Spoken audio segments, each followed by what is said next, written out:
Well, g'day guys, Ian South Oz here on the 2017 Ultra on this beautiful Monday. It's about 24 degrees out the Barossa here, and it's going to pour down rain Tuesday, Wednesday. So I thought I'd take this opportunity to get out on the Ultra, which I haven't ridden for a while. Well, I haven't ridden it since I picked it up from the clutch failure. I rode it back from the city of Adelaide, and I put it in the shed, and that's where it's been for the last couple of months, probably 2 months or so. So I thought I'd take her out for a spin today and get the feel of the Ultra again. Yeah, some interesting things come up the other day. We went to the Harley shop and we were looking at some bikes, and what sparked that off is she said to me, I said, oh, we haven't been out on the Ultra for a while. I said, I bought the Ultra, you know, for us to enjoy, hence the sort of gigantic baby seat on the back there, and I said we should go out on the Ultra. And you know, I said I've got plenty of other bikes in the shed which are just for me, and the Ultra I bought for Rachel and myself. Anyway, and then she throws in a curveball and says, well, I don't know if I really like going on it. And of course, you know, I nearly fell off my seat, because one of the things I wanted to make sure when I got it is that, you know, she was happy with it, because I was, like I said, I was sort of getting looking at passenger comfort as well. And I said, well, what don't you like about it? She goes, oh, I just feel it's too big and bulky. And I said, yeah, but you're just sitting there, you know, it's not like you're riding it or anything. But she says she likes the open feel. Like before this bike, I had the Fat Boy 2008 all set up, you know, with the removable sissy bar, luggage rack. I bought leather panniers for it, and we'd go away on that, and it was the open feel with the screen in front, and she said she liked that. And I said, well, what about the radio and all that? And she says, well, I like to go on the bike, you know, for quiet time and just get away from all that. And on the other hand, we've both got a Cena as well, so if she chooses, I guess she can listen to music through the Cena.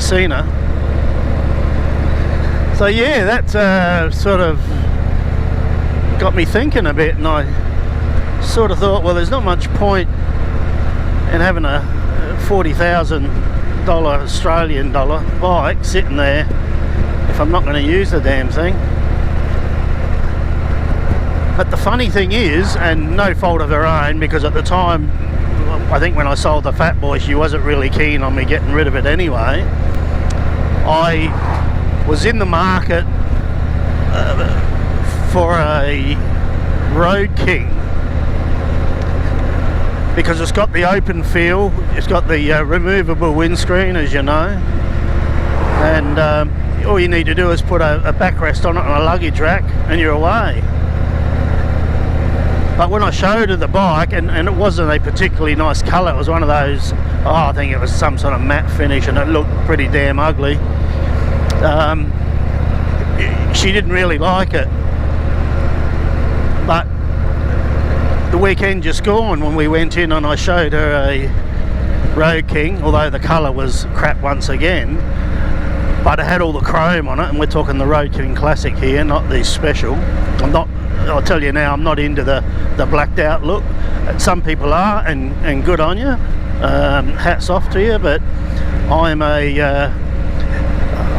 I don't know, traditional guy, and I like my glossy paint and my chrome, and I'll never change from that. So anyway, we has a look at the Road King don't know, I suppose you call it a classic or something with all the chrome on it. And she liked it. So I guess the questions I've got to ask myself is, if I got a Road King, would I miss the fairing that I've got here on the front of the bike? Probably at first I would, because it gives really good wind protection. Would I miss the radio? Probably not so much. Would I miss the GPS? Absolutely not, because the GPS on these machines are a box of crap, and I say that with my hand on my heart. I've punched in addresses well known in Adelaide that have been there for 30 years, 20 years, and it won't come up, won't let me proceed through to the next number, and just won't come up. I end up using Google Maps half the time. So yeah, I won't miss the GPS. I'll probably miss, I think this seat is a little bit more comfortable than the Road King, possibly. Maybe some of you viewers can help me out, and I'm talking 217 onwards.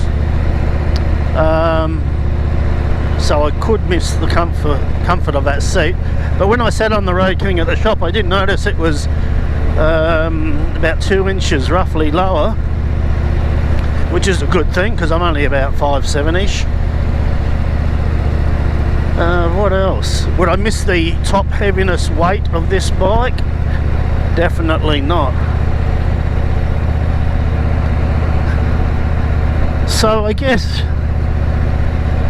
you know, I got to do a bit of thinking here of whether, I mean, I'm going to lose money. I'll probably lose.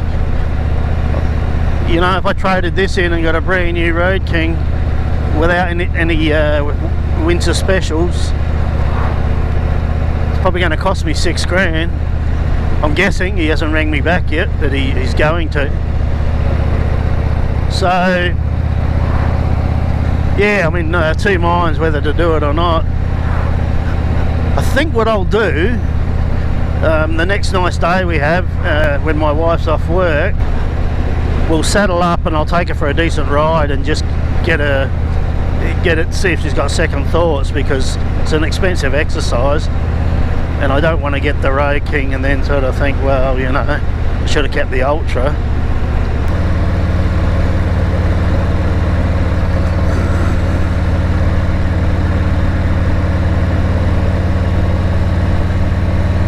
Yeah, so you'll notice over there the hills are nice and green at the moment. That's probably happened in the last 5 weeks. We've had a bit of rain here in South Oz,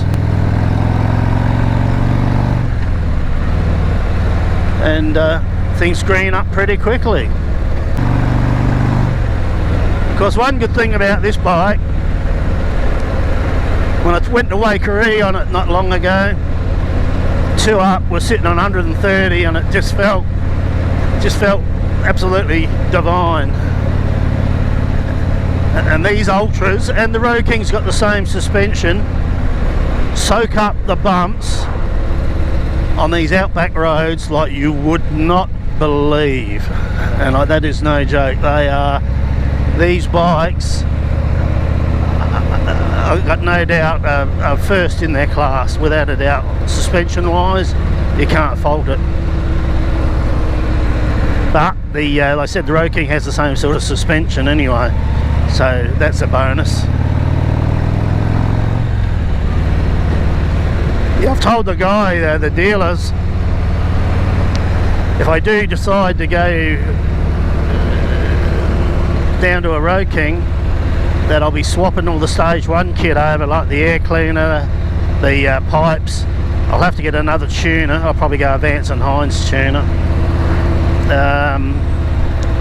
just to save me a bit of money, you know, and I'll put all this back to stock and just sell it stock standard, or trade it stock standard. Try and save myself a little bit of money.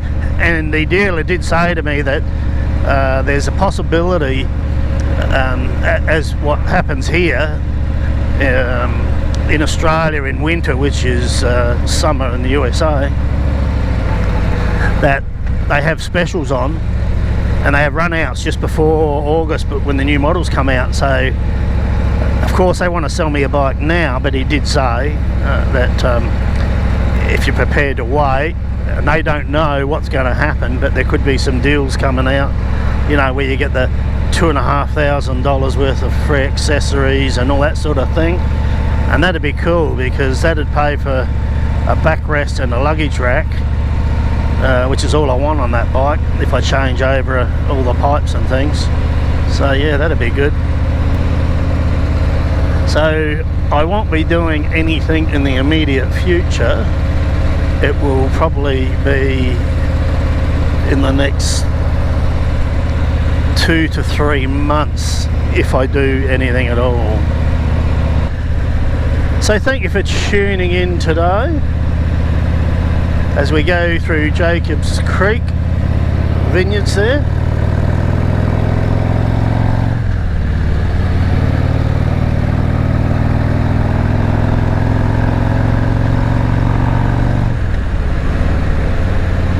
Geez, these M8s are smooth. Guys, if you haven't ridden an M8, even if you're, you know, into metric bikes, have a go of a Harley Davidson M8 and just see what you think. It hasn't got the power of a sports bike, and you wouldn't expect it to. But by God, they're world-class tourers, there's no doubt about it. Alright, enough rambling on. This is Ian South Oz. Please help the channel by subscribing. Please like, and I've got 50 odd videos on my channel for you to choose from, so please visit the channel and have a browse through and see what you like and don't like. Alright, till next time, I'll catch you.